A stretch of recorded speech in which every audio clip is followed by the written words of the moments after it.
The other day I was scrolling through Instagram when I realised something. I hate my phone. I was about an hour into a doom scrolling session, but if you'd stopped me right there, I probably wouldn't have been able to tell you more than 2 posts I actually remembered. And then it hit me. What am I doing with my life? I feel like these days these apps are getting more and more addictive and I'm getting less and less from them. So I thought I'd try a little experiment. For the next week, I'm going to be locking my phone in this safe. But wait, before I do that, I need to prepare a few things first. Because even though my phone's the devil's spawn, I also rely on it for pretty much everything in my life. Luckily, a lot of the stuff I need also exists on my laptop. My work rotor and group chat, university email and timetable, YouTube studio. And before anyone starts typing, wow, that's cheating, no. I'm trying to stop using my phone and not lose my job. I also bought an actual alarm clock. Look at this sexy thing, it even tells me the temperature. A little notepad, which was actually way more useful than I thought. And then I already had a whiteboard to keep track of my life, a camera to film this on, and a record player. But then I had a problem. Sure, I wanted to use my phone less, but I didn't want to lose my entire social life. So I needed some way to communicate. At first I'd planned to get a landline. It seemed kind of retro and cool, but apparently they're not supported in my location. So I settled on this beauty. It's my first ever phone. I got it back in 2010 and let me tell you, it's pretty high tech. It's got a touchscreen. Wait, no, actually it's a pressure sensitive screen, which is worse than it sounds to use. This little guy who sits on my home screen and sends me cute messages. Yeah, I'm not sure why he's there either. And a 2 megapixel camera. But it only connects to 2G, which the UK's phased out, so can't use that either. Which left me with my final option, a flip phone. It texts, it calls, it plays Tetris, and that's it. And before someone says, well, actually, that's a Nokia 2720 Flip running KaiOS and it has WhatsApp and Google Maps on it. it's off, and it's shit anyway, so yeah, shut it. So what were the rules? And they were actually kind of simple here. I mean, ignore Stewie, I can't rub him out, but there was only one rule. My phone had to stay in the safe. And my girlfriend set the code, so I didn't know what it was. And then I also went away to test my attention span, so I picked the most boring book I own, this copy of Moby Dick without a front cover, and would try and read it every day and see if my page count increased. Now, on to day 1. But before that, a quick message from our sponsor, Brilliant. An app, you say? As a sponsor for a video about getting rid of my phone? Well, not so fast. Brilliant's also available on a laptop, so I can keep my 50-day streak, learning science, coding or math daily. It's totally free to start, only takes a few minutes a day and helps you expand your knowledge in a number of STEM-related disciplines.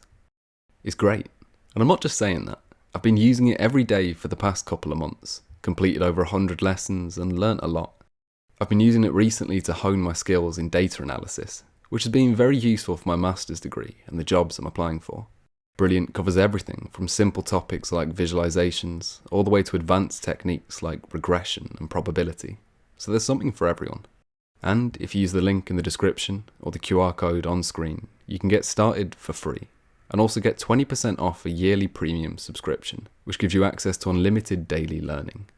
So thanks again to Brilliant for sponsoring the video. The day started off with a couple jobs. I had to sort out the flipper, so I picked up a SIM card, bought a map for a little project later in the video, and picked up this book Shan's been yapping about. And then that was it. I got back home and everything was just quiet.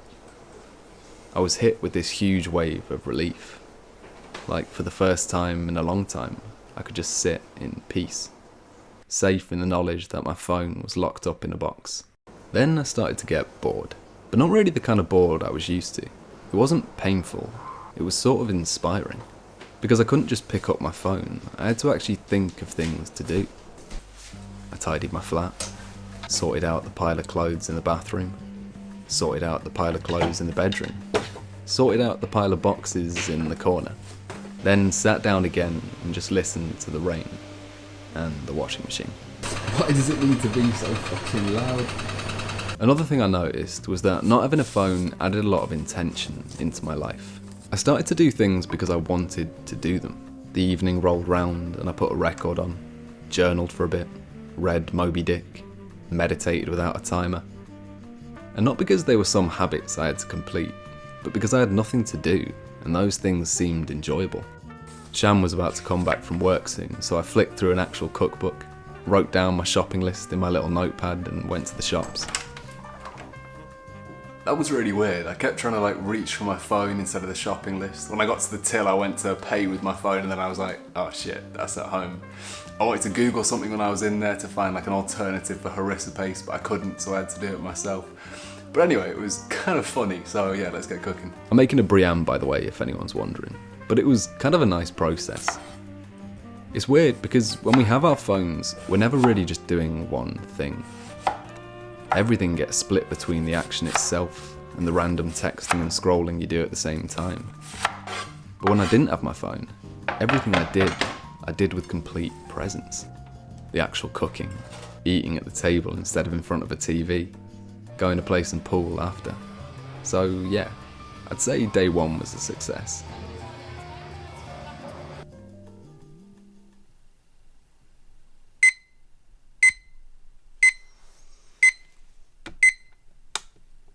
Might have played a bit too much pool yesterday, if you know what I mean. But anyway, I feel pretty good. I've got work in about 10 minutes, so I need to leave for that soon. But it was kind of nice. I didn't scroll before bed. I didn't scroll first thing in the morning. So I actually feel pretty awake and pretty alive.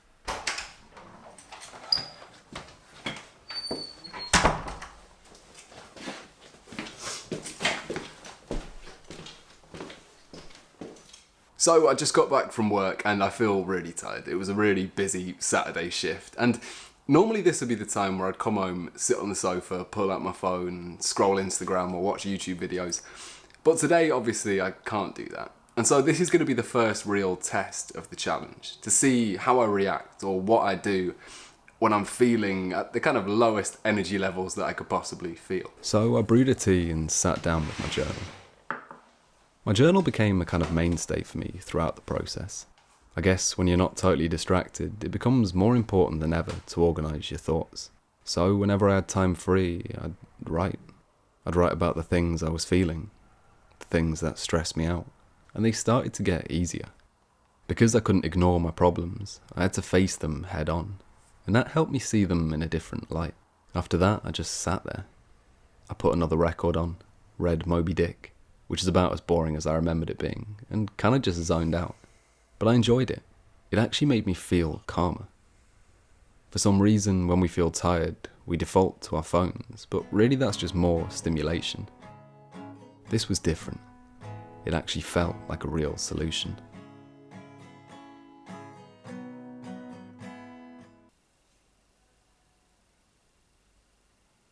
Day 3 was the first proper morning I had without my phone.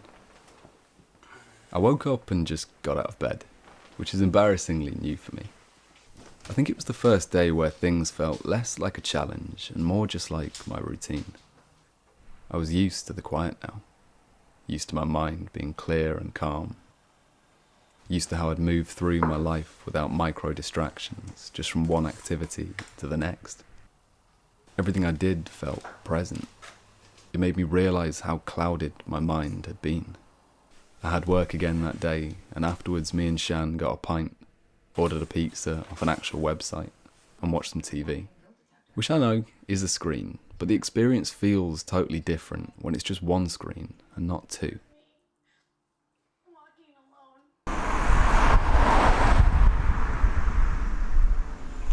On day 4, I wanted to see how far I'd come. Take the challenge somewhere else. Somewhere I'd have no choice but to be fully present. So I roped in my mate Sean, told him he'd be leaving his phone at home too, and set off on a hike. You know, when I set about to try this experiment, I think I knew exactly where it'd go. And I assume when you clicked on this video, you probably did too. More than anything, I think that says a lot about our society and its relationship with these little devices. These things that we're all drawn to so compulsively, but at the same time, deep down, we all know we want to use less. I wonder when it happened, when the phone went from something so powerful to something so destructive. Why we thought we needed to fill all those gaps in our time when they were already so full. Today I hiked. I laughed. I got lost. I ate good food. Spoke for hours. Wrestled with a map to stop it blowing away in the wind. And not once did I wish my phone was there with me. I started to wonder what it was I'd actually sacrificed.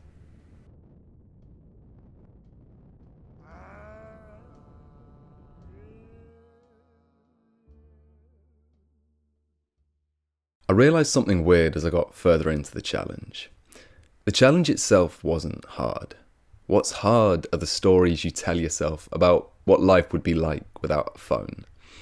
And they don't even come from experience. They come from habit. They come from this belief that it's your phone holding the world together. So I thought today we'd try something a bit different. We've got the myth-busting box. Pretty cool, I know. And in here are some of the biggest fears that people tell themselves about what their life will be like without a phone. And I thought we'd go over a few of them. So let's see what we've got first.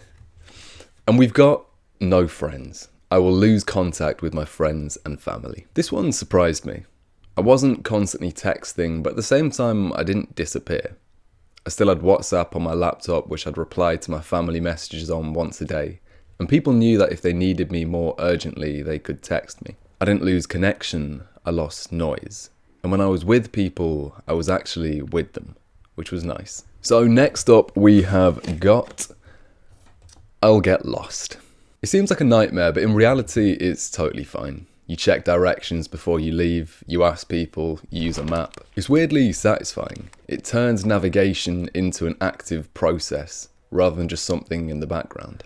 Then next up we have I'll be bored. And we've said it already, but that's kind of the point of the challenge. You know why we get shower thoughts? It's because it's the only time in our days where we're not connected to our phones. Now imagine you were getting shower thoughts all throughout the day. It makes it pretty hard to be bored. Then we have I won't be able to relax. And this one is totally backwards. Relaxation comes from a drop in stimulation, and your phone is the total opposite of that. Scrolling isn't rest, it's stressful. And when you take the phone away, you rediscover the basic stuff that actually calms you down. Music, silence, reading, tea, sitting on the sofa. It's not glamorous, but it works. Now I think we're on to our last one, and that is I won't have any tools. I'll lose all of my apps. And sure, this can be a bit annoying at first, but then you realise that most of the apps that you use have real life equivalents. You've got notepads, calculators, speakers, cameras, alarm clocks. The real fear isn't losing the tools, it's losing the convenience. And once you accept a bit more friction in your life, you open yourself up to a lot more intention. I thought today might be a good day to put my attention span to the test. I'll be real, I set myself the challenge of reading Moby Dick, and I've kind of failed on that. It turns out even with your phone in a safe, some things stay really boring. But that changes today. We're currently on page 20, chapter 3. I've set a timer for an hour, and we're going to see how much I can read in that time. I decided to voice over this bit instead, because it's the most boring time-lapse in the world, but I got to 63 pages. So I read about twice as much as the first day in the same time, which I'd say is pretty good. The book was still really boring, but I felt a lot more focused. I didn't have to reread paragraphs, and I didn't really check the time, so I think it's pretty safe to say my attention span improved.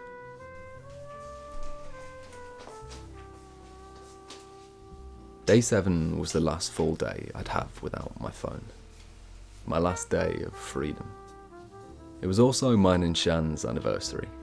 I know, much less interesting. I was up that day at 5 in the morning for work, and then after I had to do some present shopping. Now, originally I'd planned to film this bit, but it turns out I feel way too awkward filming in a shop, so here's some B-roll of Manchester instead. I had a list of a few things I wanted to buy, and normally I'd have read a couple reviews on the internet and ordered some stuff on Amazon, but today was different. I had to go into actual stores, speak to real people, smell 1,000 different perfumes and come up with different things to say about each one before picking the first anyway. But weirdly enough, I liked it. It made me feel a lot more connected to the things I was buying. like I was actually choosing, instead of outsourcing that job to the internet. And I was really happy with what I found. I didn't film much for the rest of the night, but we had a lot of fun. Now, on to the final day.